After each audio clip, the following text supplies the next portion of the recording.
দুর্নীতিমুক্ত, স্বাধীন, সার্বভৌম ও বৈষম্যহীন বাংলাদেশ গড়ার প্রত্যয়ে নিরাপদ ও মানবিক বাংলাদেশ গড়ার লক্ষ্যে ইশতেহার ঘোষণা করেছে বাংলাদেশ জামায়াতে ইসলামী।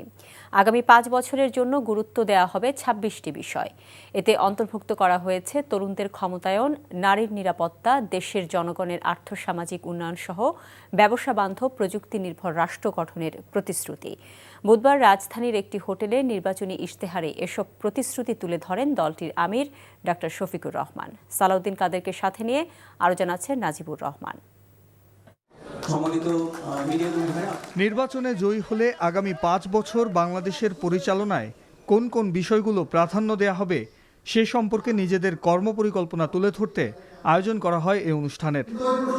মানুষের মৌলিক অধিকার সমুন্নত রেখে বৈষম্যহীন সমাজ গঠন ও সার্বভৌমত্বের প্রশ্নে আপোষহীন থাকার প্রত্যয় জানান জামায়াত আমির ডা শফিকুর রহমান।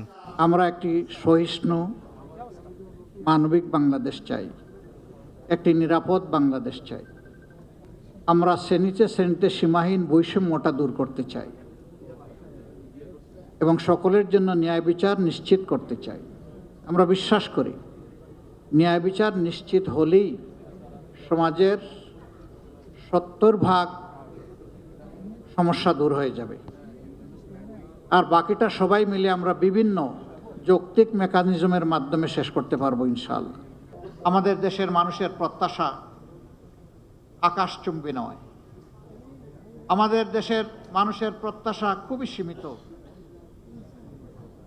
কিন্তু আমরা যদি নিজেদেরকে প্রশ্ন করি সেই অধিকার, মর্যাদা এবং প্রত্যাশার জায়গাটা আমরা ৫৪ বছরে তৈরি করতে পেরেছি কিনা, নিঃসন্দেহে স্বীকার করতে হবে আমরা পারিনি।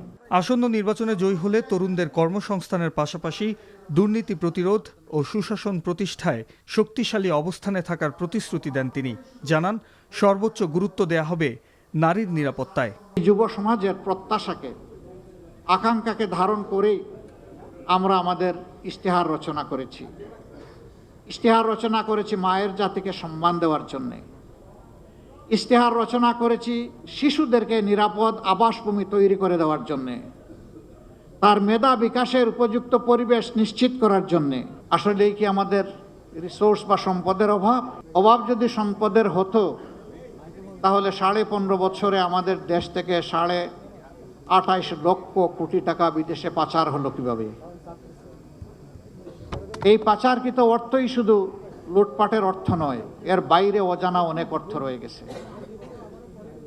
আমাদের সংকট, আমাদের সমস্যা, আমাদের অভাব হচ্ছে দায়বদ্ধতা, সততা, চরিত্র এবং দেশপ্রেমের। এই জায়গাটা যদি সঠিক থাকতো তাহলে অবশ্যই আমি কে এটা চিন্তা করার আগে আমি ভাবতাম আমার দেশটা কোথায়।